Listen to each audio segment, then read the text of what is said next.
So hi guys, welcome to my channel. என் பேர் தான் கணேஷ் ராஜ். ஸோ நீங்கள் தமிழில் பார்த்தது ஒரு ஒரிஜினல் நியூஸ் என்னென்னா, நம்மளோட ஆர்ஆர்பி குரூப் டியூட்டு வேகன்சியில் இப்போ கோர்ட் கேஸ் நடந்திருக்கு டெல்லியில். ஸோ இந்த விஷயத்தை ஃபுல்லாக நான் டீட்டெயிலாக சொல்கிறேன். ஃபர்ஸ்ட் இதை பற்றி நான் ஒரு விஷயம் சொல்ல ஆசைப்பட்றேன். என்னென்னா, நம்ம தமிழ் சேனல்ஸில் ரொம்ப பேர் கவர் பண்ணவே இல்லை. ஆனால் ஹிந்தி சேனல்ஸில் நீங்கள் டைப் பண்ணி பார்த்தீங்கன்னா கோர்ட் கேஸ் ஆஃப் குரூப் டின்னு ஹிந்தியில் பல பேர் போட்டிருக்காங்க. ஏன் கவர் பண்ணலாம் எனக்கு ஐடியா இல்லை, ஆனால் நான் இப்போ என்னன்னு சொல்லிடுறேன். ஸோ இந்த விஷயம் கேன்சலேஷன் 2019 நோட்டிஃபிகேஷன் வச்சு தான் ஆரம்பிக்குது. So lastly RRB group Dude vacancies 2019 வந்துச்சு.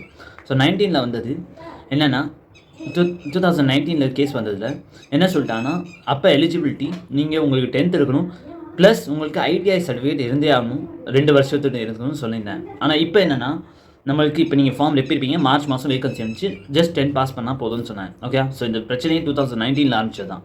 என்னென்னா, அவங்க அப்போ நோட்டிஃபிகேஷனில் என்ன சொல்லிட்டாங்கன்னா, இந்த வருஷத்தை 2019 விட்டுவிட்டு இனிமேல் வர்ற வருஷத்தில் நாங்கள் 10th பாஸ் எடுக்க மாட்டோம். 10th பாஸ் ப்ளஸ் ஐடிஐ இருக்கவங்க மட்டும்தான் குரூப் டிக்கு எலிஜிபிள். யார் லெவல் 1க்கு ரயில்வேல வர்றாங்களோ அவங்களுக்கு அந்தந்த ஃபீல்டோட சர்டிஃபிகேட் இருந்தே ஆகணும் ஐடிஐயில். ஆனால் இப்போ நம்ம ஃபார்மில் இருக்கும் போது ஜஸ்ட் 10th பாஸ் அப்ளை பண்ணால் போதும், 10th பாஸ் பண்ணியிருந்தால் மட்டும் போதும்னு சொல்லிடுறாங்க. இப்போ அதுதான் பிரச்சனை.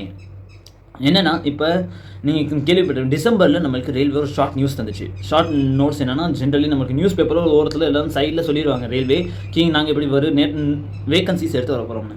அது மாதிரி டிசம்பரில் வந்ததில் நம்மளுக்கு எலிஜிபிலிட்டி அவங்க தரவே இல்லை. இதை தெரிஞ்சுக்கிட்ட பசங்க நிறையா பேர் ட்விட்டரில் மெசேஜ் பண்ணியிருந்தாங்க. ட்விட்டர் இப்போ எக்ஸ் பேர், ஓகே, அதில் நிறைய பேர் கேம்பெயின் பண்ணாங்க, இப்படி ரயில்வே அவங்கள்ட்ட எலிஜிபிலிட்டி சொல்லவே இல்லைன்னு. அப்புறம் ரயில்வே ஒரு நார்மலாக ஷார்ட் நியூஸாக அவங்க ட்விட்டரில் என்ன சொல்லிட்டாங்கன்னா, எக்ஸில் என்ன சொல்லிட்டாங்கன்னா, இப்படி எலிஜிபிலிட்டி 10th பாஸ் தாங்க. அதுக்கப்புறமா அவங்க டீட்டெயில் நோட்டிஃபிகேஷன் எடுத்து வரும்போது 10th பாஸ்ன்னு சொல்லிட்டேன்.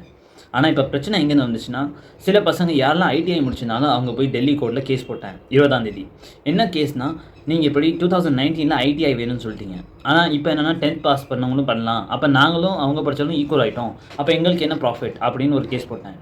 அதனால இப்போ இந்த கேஸ் 20 மார்ச்சுக்கு வந்துச்சு. அப்புறம் இந்த டெல்லி கோர்ட் எக்ஸப்ட் பண்ணிட்டு அவங்க என்ன சொல்லிட்டாங்கன்னா, 24ஆம் தேதிக்குள்ளே நீங்கள் ரயில்வே எங்களுக்கு இந்த டாக்குமெண்ட்ஸ் எல்லாம் சப்மிட் பண்ணணும்னு சொல்லிட்டேன். அப்போ 24ஆம் தேதி ஆல்ரெடி முடிஞ்சிருச்சு டேட், இன்னைக்கு டேட் 26.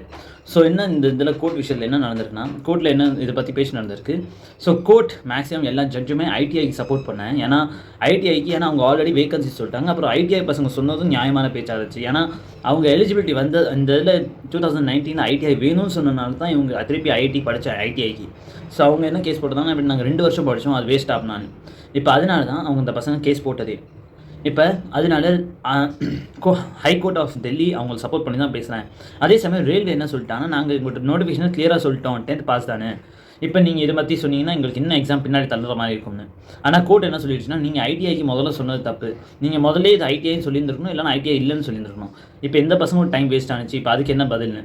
ஸோ இதை பற்றி ரயில்வே அவங்களோட பேச்சுவார்த்தை ஹைகோர்ட்டில் நடந்துருந்துச்சு. ஸோ லாஸ்ட்லி இப்போ அந்த ஆர்டரை ஒரு என்வலப்பில் ஃபோல்ட் பண்ணி வச்சுட்டேன். இப்போ ஆர்டர் ரிவ்யூனா என்னென்னா, அவங்க ஆர்டரை எழுதி வச்சுட்டேன், என்ன இதுக்கு ஜட்ஜ்மெண்ட்னு அதை கவர் பண்ணி அவங்க என்வலப்பில் வச்சுட்டேன். ஸோ இதோட ரிசல்ட் நம்மளுக்கு 28ஆம் தேதி தெரியும். 28ஆம் தேதி நம்மளுக்கு அந்த என்வலப்பில் என்ன எழுதினாங்க, என்ன ஜட்ஜ்மெண்ட் வர பொறுத்து தான் நம்மளுக்கு இந்த இது கேன்சல் ஆகுமா இல்லை கேன்சல் ஆகாதா, இல்லை அடுத்தது என்ன நடக்க போகுது, அது மாதிரி சொல்லுவாங்க. ஸோ இது மேக்ஸிமம் இப்போ வரைக்கும் தெரிஞ்சுக்கிட்ட வரைக்கும் ஹைகோர்ட்டில் இருக்க எல்லா ஜட்ஜுமே ஐடிஐ பசங்களுக்கு சப்போர்ட் பண்ணுறாங்க. ஆனால் இதில் இன்னொரு விஷயம் என்னென்னா, இப்போ வரைக்கும் யாருமே 10th பாஸ் பண்ண பசங்க யாருமே அங்கே கேஸ் போடலை. இப்போ ஐடிஐ பசங்க என்னென்னு கேஸ் போட்டாங்கன்னா, இப்போ நாங்கள் 2 வருஷம் படித்தோம், அது வேஸ்ட்டான்ட்டு. அதே மாதிரி இப்போ 10th பசங்களும் மேபி கேஸ் போடலாம், பை சான்ஸ் அவங்க ஃபேவரில் வரலன்னா. என்னென்னா, இப்போ நாங்களும் தான் இப்போ 2-3 வருஷமாக குறைஞ்சது 2-3 மாதமாக இப்போ நோட்டிஃபிகேஷன் வந்து படிச்சுட்ருக்கோம். நாங்கள் கோச்சிங்கு போகணும், நாங்கள் ஹாஸ்டலுக்கு போகணும், அதுவும் இல்லாமல் காசு கட்டணம் வேஸ்ட்டாக அப்படின்னு இப்போ 10th பாஸ் பசங்க பண்ணலாம் கேஸை. ஸோ இப்போ 28ஆம் தேதி ஜட்ஜ்மெண்ட் வந்தால் தான் தெரியும் என்னென்னு. ஸோ ஹவர் நம்ம பார்ப்போம் என்ன நடக்க போகுதுன்னு. ஸோ இந்த சேனல் சப்ஸ்கிரைப் பண்ணி வச்சுக்கோங்க இந்த மாதிரி டீட்டெயிலுக்கு. ஸோ இன்னொரு நான் ஒரு விஷயம் சொல்கிறேன், யாரெல்லாம் NTPC இல்லை குரூப் டிக்கு ப்ரிப்பேர் பண்ணுறீங்க, நான் சேனல் சப்ஸ்கிரைப் பண்ணிக்கோங்க. ஏன்னா இதில் உங்களுக்கு நான் டெய்லி டைம் டேபிள் தந்துடுறேன், நீங்கள் என்ன பண்ணணும். அதே சமயம் நான் என்னெல்லாம் பண்ணேன் அந்த வீடியோஸ்லாம் போட்டுருக்கேன். அது மாதிரி இந்த மாதிரி ரயில்வே அப்டேட்ஸும் உங்களுக்கு டெய்லி போட்டுருக்கேன். ஸோ என் சேனல் சப்ஸ்கிரைப் பண்ணிக்கோங்க. இதோட டீட்டெயில் நோட்டிஃபிகேஷன் எல்லாமே நான் உங்களுக்கு போஸ்ட்டில் நீங்கள் சேனல் சப்ஸ்கிரைப் பண்ணிட்டு போஸ்ட்டில் பார்த்தீங்கன்னா உங்களுக்கு எல்லாம் டீட்டெயிலாக இருக்கும். So thank you.